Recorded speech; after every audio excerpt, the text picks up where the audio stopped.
السلام علیکم دوستو، کیسے ہیں؟ امید ہے آپ سب ٹھیک ہوں گے۔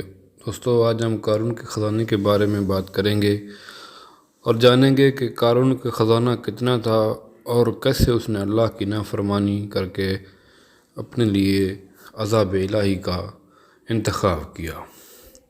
دوستو، اگر آپ نے ابھی تک میرے چینل کو سبسکرائب نہیں کیا تو سب سے پہلے جا کر سبسکرائب کر لیں اور بیل بٹن کے آئیکن کا ضرور دبائیں تاکہ ہر آنے والی نئی ویڈیو کی اپڈیٹ آپ کو ملتی رہے، اور ساتھ ساتھ لائک اور کمنٹ بھی ضرور کیجیے گا۔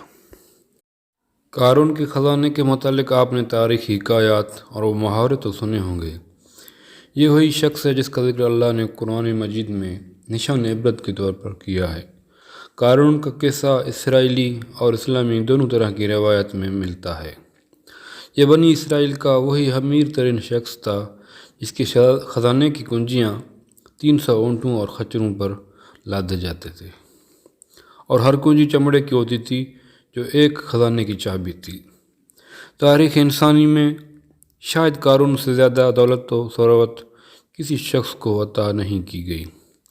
قارون حضرت موسیٰ علیہ السلام کے چچا یسوع کا بیٹا تھا اور وہ نہایت ہی حسین و خوبصورت آدمی تھا۔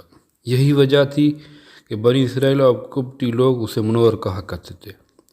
قارون جوانی میں اپنی قوم کا سب سے با اخلاق اور نیک افراد میں شمار کیا جاتا تھا۔ نیز توریت کا بہت بڑا عالم دین بھی تھا، کیونکہ اس کی پرورش سایہ حضرت موسیٰ علیہ السلام میں ہوئی، اس لیے وہ کتاب کا علم بھی رکھتا تھا اور اچھی آواز کا مالک تھا۔ وہ توریت خوبصورت انداز میں تلاوت کیا کرتا تھا، یہی وجہ تھی کہ لوگ اس کا بہت ادب و احترام کیا کرتے تھے۔ قارون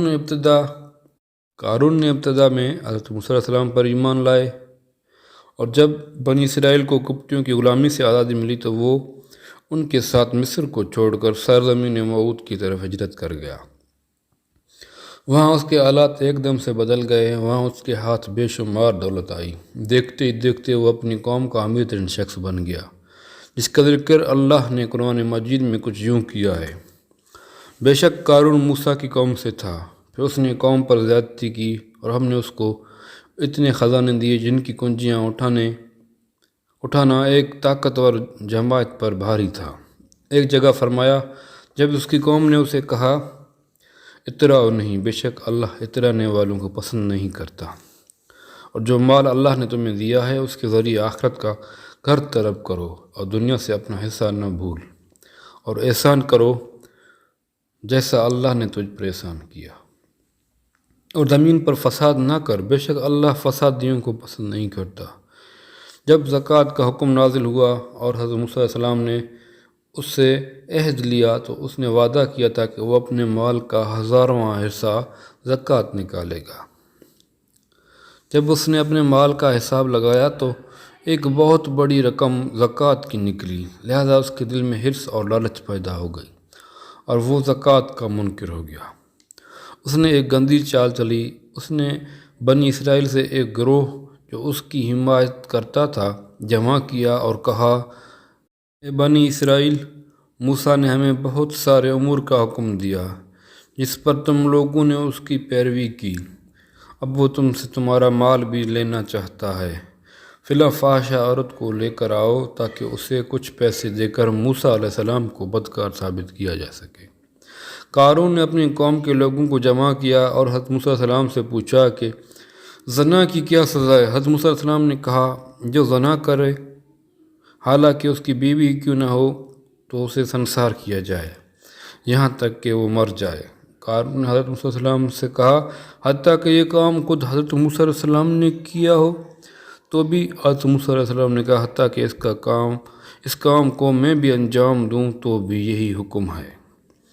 قارون نے کہا کہ بنی اسرائیلی گمان کرتے ہیں کہ آپ فلاں فاحشہ عورت سے زنا کیا ہے۔ حضرت موسیٰ علیہ السلام نے فرمایا کہ اس عورت کو میرے سامنے لاؤ، لہذا وہ عورت بلوائی گئی تو آپ نے فرمایا، اے عورت، اس اللہ کی قسم جس نے بنی اسرائیل کے لیے دریا کو پھاڑ دیا اور عافیت اور سلامتی کے لیے دریا سے پار کرا کر فرعون سے نجات دی، سچ کہہ دے کہ واقعہ کیا ہے؟ حضرت موسیٰ علیہ السلام کی جلال سے عورت سہم کر کانپنے لگی اور اس نے مجمع عام میں صاف صاف کہہ دیا، اے اللہ کے نبی، مجھ کو قارون نے کثیر دولت دے کر آپ پر بہتان لگانے کے لیے آمادہ کیا ہے۔ اس وقت حضرت موسیٰ علیہ السلام آپ دیدہ ہو کر سجدہ شکر میں گر پڑے، اور حالت سجدہ آپ علیہ السلام نے یہ دعا مانگی، یا اللہ، قارون پر اپنے قہر و غضب نازل فرما۔ لہذا وہ تمام لوگ جو قارون کے ساتھ تھے اس سے جدا ہو گئے۔ حضرت موسیٰ علیہ السلام نے اللہ کے اذن سے زمین کو حکم دیا تو زمین پھٹ گئی، اور قارون اور اس کے پیروکار اس میں دھنسنے لگے، اور دیکھتے ہی دیکھتے قارون، اس کا مکان اور خزانہ سب زمین میں دھس گیا۔ جب یہ زمین میں نابود ہو گئے تو زمین کا شگاف دوبارہ بند ہو گیا۔ قارون کی اس دولت کے متعلق بہت ساری تاریخی حکایت نقل کی گئی ہیں، اور تا قیامت قارون اور اس کا خزانہ تمام انسانیت کے لیے نشان عبرت بنی رہے گی۔ دوستو، یہ تھی قارون کی کہانی، جس نے اللہ کے حکم کی نافرمانی کی اور اللہ کا عذاب آن پہنچا۔ دوستو، ہمیں بھی چاہیے کہ ہم اللہ کے حکم کی پیروی کریں، زکوٰۃ دیں، جو اللہ کا حکم ہم پر نازل ہوا ہے، جو اس کے نبی نے ہمیں بتایا ہے، 5 وقت نماز پڑھیں، کسی غریب کا حق نہ کھائیں، اور بھائی چارے کے ساتھ رہیں۔ یہ تھا ہمارا آج کا ٹاپک، کیونکہ جب زیادہ دولت آ جاتی تو انسان تکبر میں آ جاتا ہے۔ زیادہ تکبر انسان کو لے ڈوبتا ہے، جس طرح قارون کو اس کے خزانے کی تکبر نے لے ڈوبا۔ برائے مہربانی تکبر سے اجتناب کیجیے، اپنے آس پاس کے لوگوں کا خیال کیجیے، ان پیار سے پیش آئیے، ان کی مدد کیجیے۔ شکریہ۔ اپنے دوست اور ہوسٹ محمد عارف کو اجازت دیجیے۔ اللہ حافظ۔